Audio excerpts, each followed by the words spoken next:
को लेकर अगर देखें तो क्या बीजेपी पर इस वक्त चौतरफा वार दिखाई दे रहा है?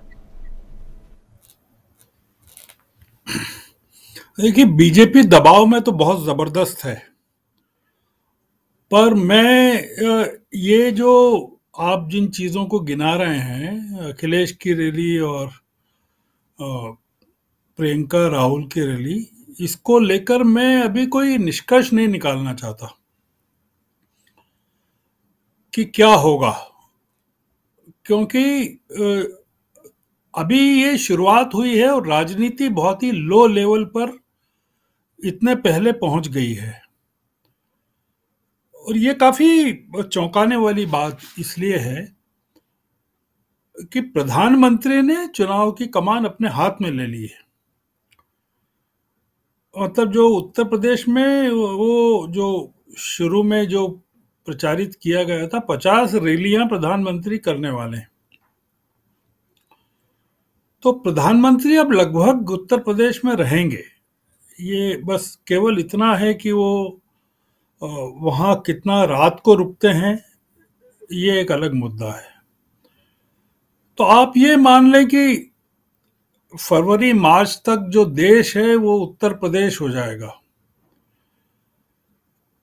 मतलब देश का क्या होगा कह नहीं सकते, और देश प्रधानमंत्री कैसे चलाएंगे और कहाँ से चलाएंगे और कौन चलाएगा, ये बड़ा एक अलग सवाल है कि एक प्रधानमंत्री क्या अपनी पूरी ऊर्जा को, मतलब जो होता है ना कि जो मध्य प्रदेश में एक बड़ा घोटाला हुआ था, व्यापम घोटाला, उसमें परीक्षार्थी तो कोई नाम का कैंडिडेट तो कोई और रहता है पर एग्जाम कोई और लिखता था, जो एक व्यापम के स्कैंडल के नाम से एक्सपोज हुआ।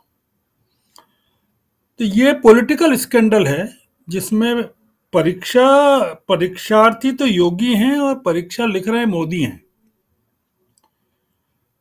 तो ये एक ये जो छापे हैं, आप बार बार ये हो रहे हैं, पुराने हथकंडे और नए हथकंडे। अब 2016 के आखिर में 2017 के चुनाव के ठीक पहले उत्तर प्रदेश में नोटबंदी हुई थी। तो अब नोटबंदी तो दोबारा हो नहीं सकती, क्योंकि अब प्रधानमंत्री भी जिक्र नहीं करते नोटबंदी का। जो नोटबंदी को लेकर उन्होंने कहा था कि काला धन वापस आएगा, आतंकवाद समाप्त हो जाएगा, तमाम चीजें कही थी। और किस तरह से लोगों की मौतें हुई, उसमें कितनी यातनाएं लोगों को सहना पड़ी।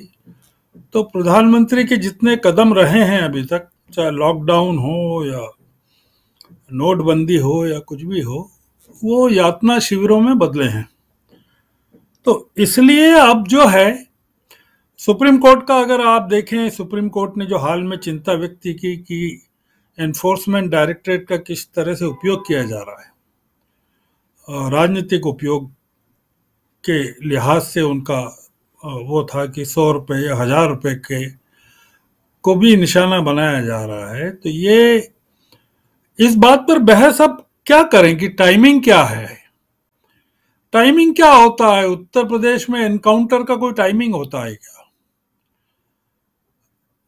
तो टाइमिंग कुछ नहीं होता है। देखिए, ये पॉलिटिक्स जिस जगह पहुंच गई है, और जहां दाव पर सबके लिए बहुत कुछ लगा हुआ है। मतलब जो दाव पर समाजवादी पार्टी के लिए लगा हुआ है, वो बीजेपी के लिए उससे अलग है। वो चीज वो नहीं है जो बीजेपी, यानी अखिलेश जिस चीज के लिए लड़ रहे हैं और बीजेपी जिस चीज के लिए लड़ रही है, वो दोनों अलग अलग चीजें हैं, एक नहीं है। वो मतलब लग रहा है कि एक ही है, पर एक नहीं है। और कांग्रेस जिस चीज के लिए लड़ रही है वो भी अलग चीज है। मतलब अ, कांग्रेस भी अभी उत्तर प्रदेश के लिए लड़ रही है, साफ नहीं है। तो कांग्रेस भी हो सकता है अपने अस्तित्व के लिए लड़ रही है, वो 2024 के लिए लड़ रही है। तो प्रधानमंत्री अपने आप को 2024 के लिए बचाने के लिए लड़ रहे हैं। अखिलेश अपने 2022 की जमीन को तैयार करने में लगे हुए हैं कि उनका मुख्यमंत्री बनना बहुत जरूरी है, क्योंकि ये एक बहुत ही ऐसा मौका है कि अगर इस बार नहीं बने, इतनी एंटी इनकम्बेंसी डबल इंजन के को लेकर हो कि मतलब मुख्यमंत्री के भी खिलाफ हो और केंद्र के भी खिलाफ हो, ऐसा किसी चुनाव में कभी होता नहीं है। ये काफी पहली बार हो रहा है जो मैं देख रहा हूं कि लोगों की जो नाराजगी है एक राज्य में, ऐसा कई दूसरे राज्यों में कभी हुआ भी नहीं है। मतलब बहुत कम राज्यों में ऐसा हुआ है कि वो लोग जो हैं राज्य सरकार से भी नाराज हैं और केंद्र सरकार से भी नाराज हैं। तो ये एक डबल एंटी इनकम्बेंसी है, जो डबल इंजन है वो नहीं है ये डबल इंजन विकास का। तो बीजेपी को उससे जूझना पड़ रहा है। जो हाल के हिमाचल के खासकर जो उपचुनाव हुए 14 राज्यों की 29 सीटों पर, उसमें जो खासकर जो उदाहरण दिया जाता है हिमाचल का, जो पूरा बीजेपी का स्टेट है, वहां जो कांग्रेस की जीत हुई विधानसभा की सभी सीटों पर और लोकसभा की सीटों पर, एक पूरा का पूरा हिंदू डोमिनेटेड या बीजेपी डोमिनेटेड, जहां मुख्यमंत्री भी बीजेपी के हैं, वहां जो कांग्रेस की जीत हुई वो उस एंटी इनकम्बेंसी का एक नमूना है कि कितने लोग नाराज हैं देश भर में। तो उत्तर प्रदेश में प्रधानमंत्री योगी को नहीं बचा रहे हैं। योगी तो कवच हैं उनके लिए, वो अपने आप को बचा रहे हैं। उनको मालूम है कि अगर वो उत्तर प्रदेश में योगी को अगर नहीं बचा पाएंगे तो देश में फिर अपने आप को भी नहीं बचा पाएंगे।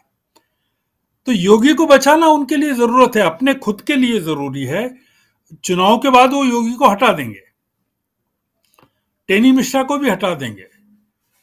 ये चुनाव बहुत राजीव जी एक बड़ा कॉम्प्लिकेटेड मामला बनता जा रहा है, जिसमें ये जो छोटे छोटे दल हैं, आपने निषाद पार्टी का सिद्धार्थ जी ने जो उल्लेख किया, और जितने राजभोर जी की पार्टी है, ये अनुप्रिया पटेल की जो पार्टी है, ये जो सबसे ज्यादा डरने वाली पार्टियां हैं